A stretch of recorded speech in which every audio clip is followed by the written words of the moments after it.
What's up guys, Wrath here.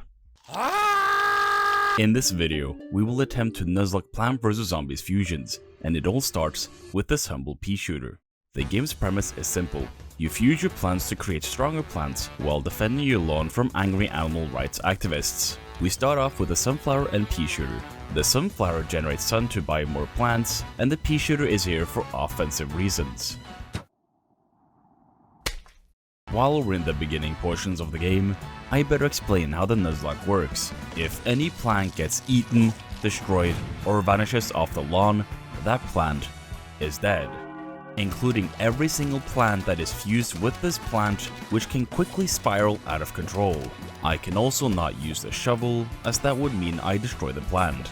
I am also banning the use of lawnmowers, and with the rules out of the way, let's get back to the gameplay. Level 1 introduces us to the fusion mechanic, where we could make the dumbest fusion ever, or the sickest one possible. You can figure out which one I chose. Level 2 introduces us to the cherry bomb, which is totally useless. Or is it? With this plant, we can make the cherry shooter. This fusion is just straight up busted, but what if we went further? The cherry bomber. Probably the most OP fusion in the first world, and it kinda one-shots. The plant made this level a breeze, so we moved on to the next level, where we unlocked the walnut, which is 1 out of 2 defensive plants in the entire game, so it is important for us to keep this plant alive. Damn. With no defenses, we quickly lose the run. Attempt 2. We get back to level 3, and we start experimenting. Oh, you look like you're in pain. Alright, that's pretty cool. After playing around, we swiftly beat the level and move on to level 4, and unlock the glove. The glove allows us to move around plants. Pretty cool. Level 5. Here, we unlock the potato mine, which is totally useless. Get that shit out of here! Level 6. We unlock the chomper, and as we unlock a new plant, it's time for experimentation. We get the fusions Lester, Greg, Chonk. After playing Doctor for a bit, we clear the level and move on to level 7. This level was totally normal and did not make me go mad. That was a lie.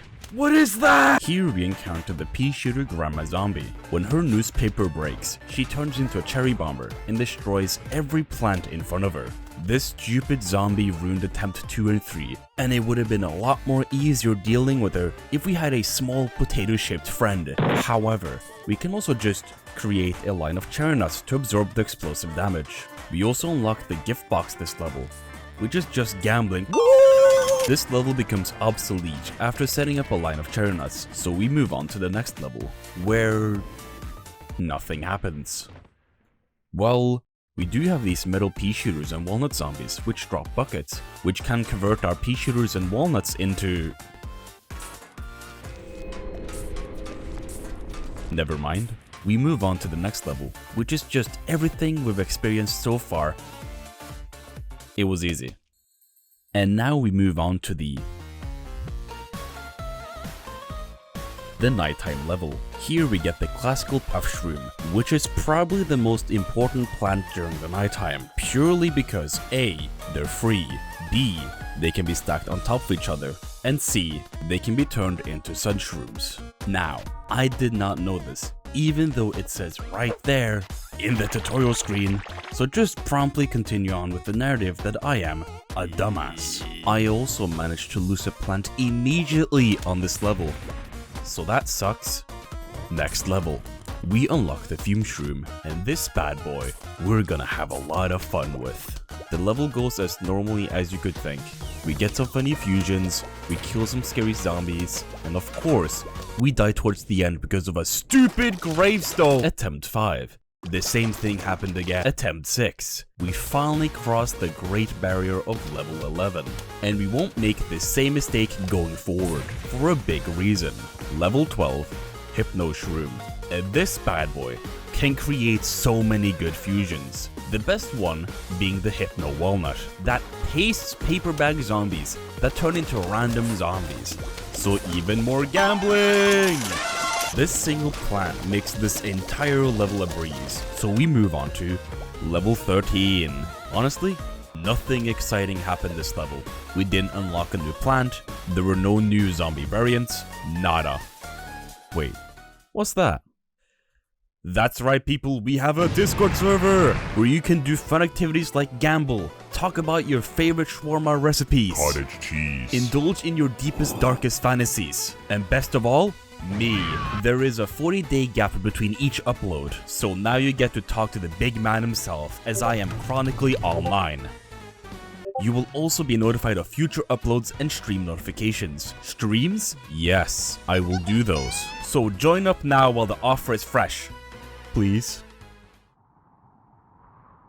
Back to the video. Next level we unlock the Scary Shroom, which is just a cheaper Peashooter. As much as I want to punt this plant, it creates one of the best fusions for this level. It has a chance of hypnotizing zombies, which is cool and all, but more importantly, it heals the Hypno Walnuts. And with this combination, we will never die. And so we easily sweep the armada of abominations and transition over to level 15. Ice Shroom, a plant that will probably be the most used in the entire run, purely because when you fuse it with another plant, the entire lawn gets frozen. Cool. After starting a second Ice Age, creating some cool fusions, pun intended, we vanquish the Brigade of Bones and move on to level 16. Here, we unlock the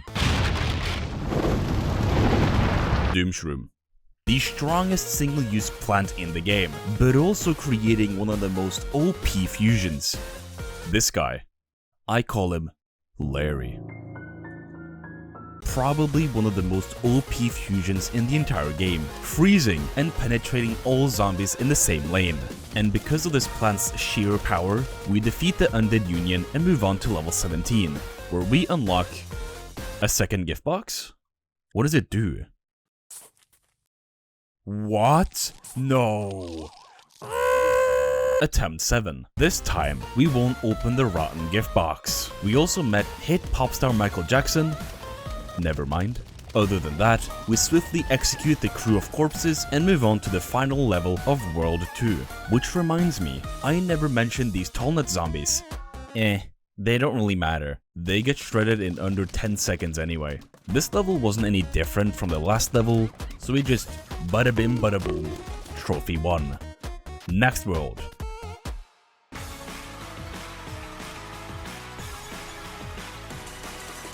The pool world is unique in that it has 6 lanes instead of 5, so that's annoying.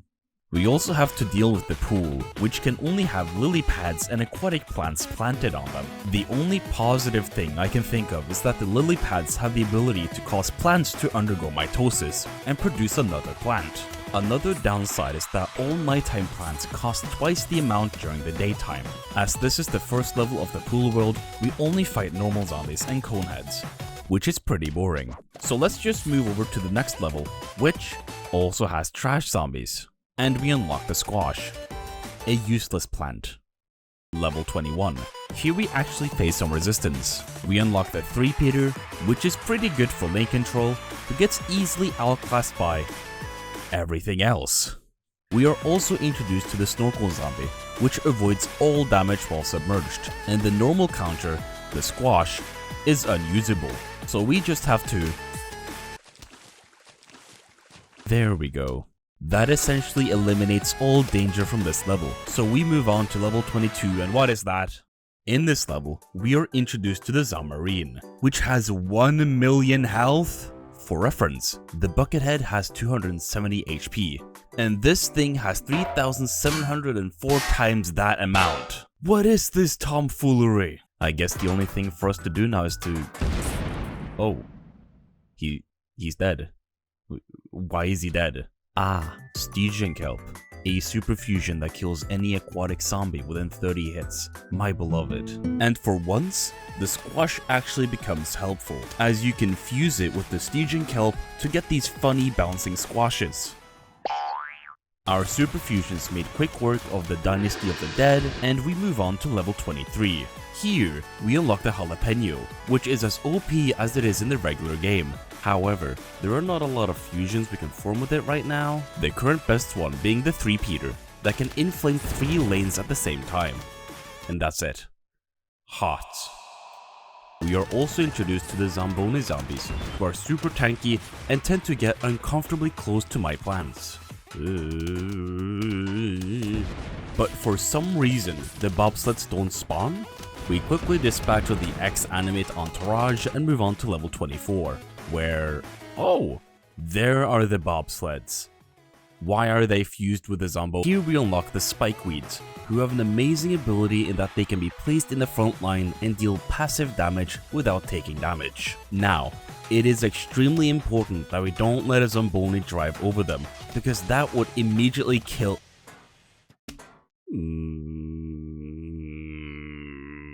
Immediately, we lost a really good plant, purely because of my bad RNG and me being a dumbass. Losing this plant isn't the end of the world, but it would have made the next few levels a lot easier, and we move on to the next level. Here we can find Torchwood, who is an awesome support plant that can increase P damage by igniting them. However, you can increase the damage by adding a Jalapeno, making the Torchwood angrier. But we can go even further, making the Torchwood even angrier. There is also this Trident zombie that... okay. The final wave is filled to the brim with scary zombies, but clearing them wasn't all too hard. Level 26. Here, we unlock the Spike Rock.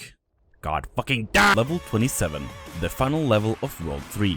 This level is a conveyor belt level, so we don't get to choose what plant is handed to us, which can be really bad if you only get served plants you accidentally murdered. For once, I was actually smart and planted the 3-peters on the lily pads to get an infinite supply of 3-peters. The conveyor belt got quickly flooded with plants, and with lacking space, I started fusing whatever I could with the 3-peters, including this silly squash peter. We managed to set up a pretty solid defense, glimmering with perfection and symmetry. Except this one tile. Why isn't there another walnut on the conveyor belt? Why?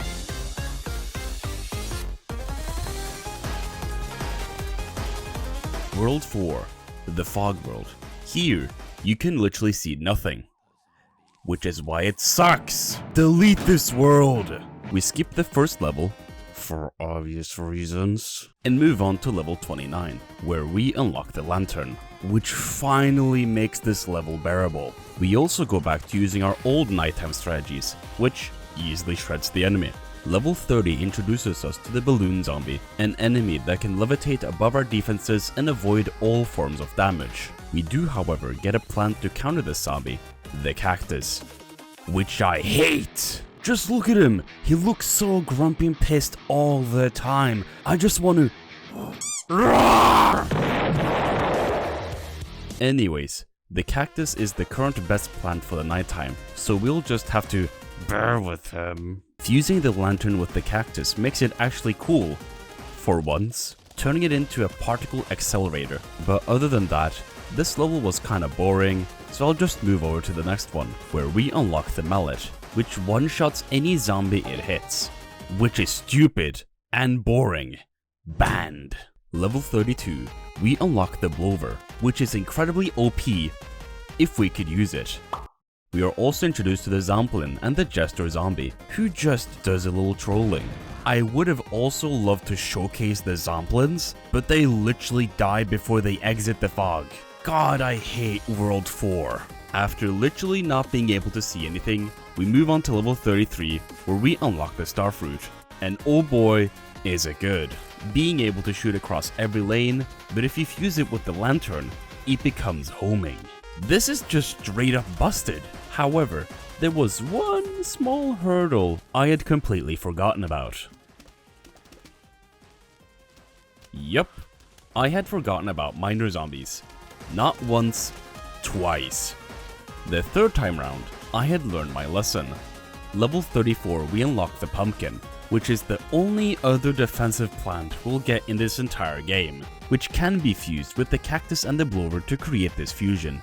and substitute out the cacti's aerial attacks with these tiny cacti. Ooh. We are also introduced to these beluga riders, who just fling themselves. Although they were a nuisance, they were easily rid of. Level 35. Here, we unlock the magnet shroom, which is probably the most OP plant in this world. It has a new mechanic called magnetism, which the game never explained what it does. But the way it is OP is by creating the best fusion in the game. The comet fruit. This fusion has homing projectiles, two-shots enemies, and sends down a massive meteor to evaporate any poor zombie in its way. I filled my entire board with these plants until my game started freezing due to the sheer amount of projectiles on screen. Naturally, we clear the flock of fiends and move on to the final level. It's a conveyor level, god damn it. This level was a lot like the others, except more boring. You can't even see the zombies. They get killed before they get out of the fog. Do you enjoy this content? I sure don't. This level wasn't all too hard, and we easily beat it. That means that we move on to the last world, the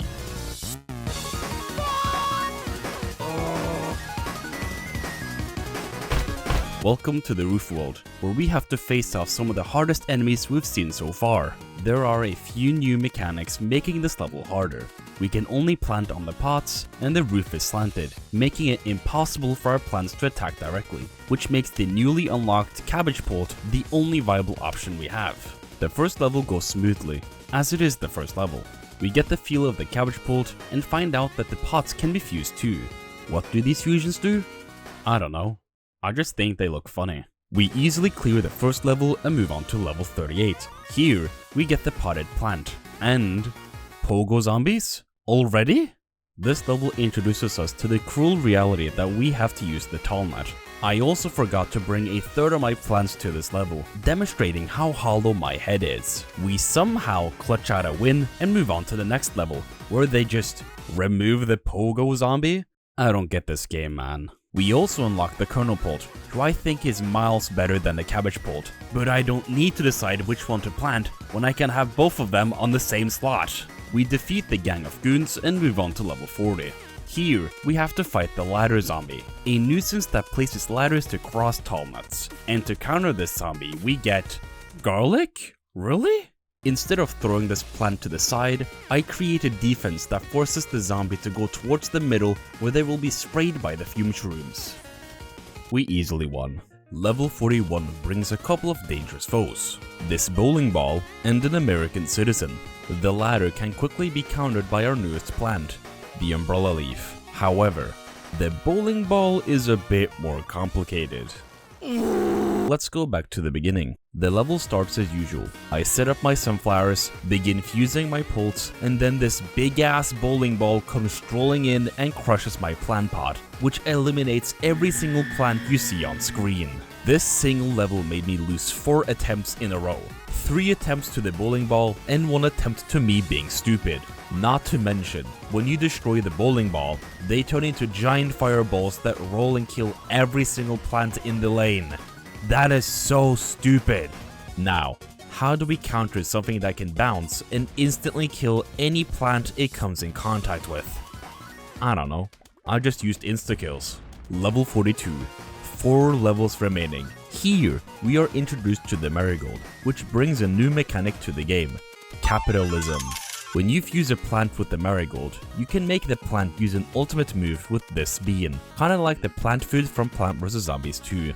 But you can only use it when you have 3,000 coins. To earn money, you have to fuse the marigold with flower pots, so that when the fused plants shoot, it's what the fuck? What are you doing? How are you getting past my defenses? I didn't even finish my speech. How are you even? Yeah, that's a problem. In this level, we are introduced to the watermelon pogo, which is a zombie, with twice the health of the zomboni, meaning we are essentially shooting Nerf darts at a T-72 battle tank. I tried game after game to defeat this one single zombie, sending me all the way back to the beginning. I was starting to lose it. And on my final run before I was gonna give up on this challenge, we found a weakness. Apparently, the marigold umbrella leaf counters the pogo melon and the bowling ball. This changes everything. We can finally beat level 42, and attempt 17 is the final one. Level 43, we unlock the melon pult. This is the strongest base plant in the game, which can be fused together with the kernel pult and the cabbage pult to create the salad pult. And as Newton's law states, what is a family god? They have gargantuars. Dealing with these gargantuars wasn't all too hard, as the solid pult damages any opponent 3 times with the added chance of buttering them. Seeing a gargantuar is still pretty scary, but we can always just freeze it and doomshroom it just to be safe. That brings us to level 44, 2 levels remaining. Here we encounter Joey's World and a Mecha Gargantuar. The Mecha Gargantuar is the exact same as a regular Gargantuar, only that it does not take damage nor get affected by hazard plants. But he does die equally fast as the normal Gargantuar, so not a lot changed. It is however sobering to see the Gargantuars die faster than they can spawn on my screen. Level 45, the final level of the game, and as always, it is a conveyor belt level, god damn it. This level would seem easy, as we always get the melon pult handed to us, but there is one slight issue. So far, I have not seen a single marigold on the conveyor belt, meaning our entire defense relies on jalapeno spawning fast enough. Look at this! There is no space on our conveyor belt, and this pogo melon is slowly making its way to the back. And I got a jalapeno on the last second. That is this entire level, just praying. However, one small observation revealed that the fire melon pult actually dealt super effective damage against the melon pogos. We might have a chance at winning this. Wave 1, easily cleared. Wave 2, donezo. Wave 3, cooked and served. And now, the final wave. Oh my god, it's a bloodbath. The zombies didn't even get to spawn. And with the final Mecha Gargantuar taken down, we have beaten the game, or like 10% of the actual game. Thanks for watching. Make sure to subscribe and leave a comment down below. And remember, fuck the cactus!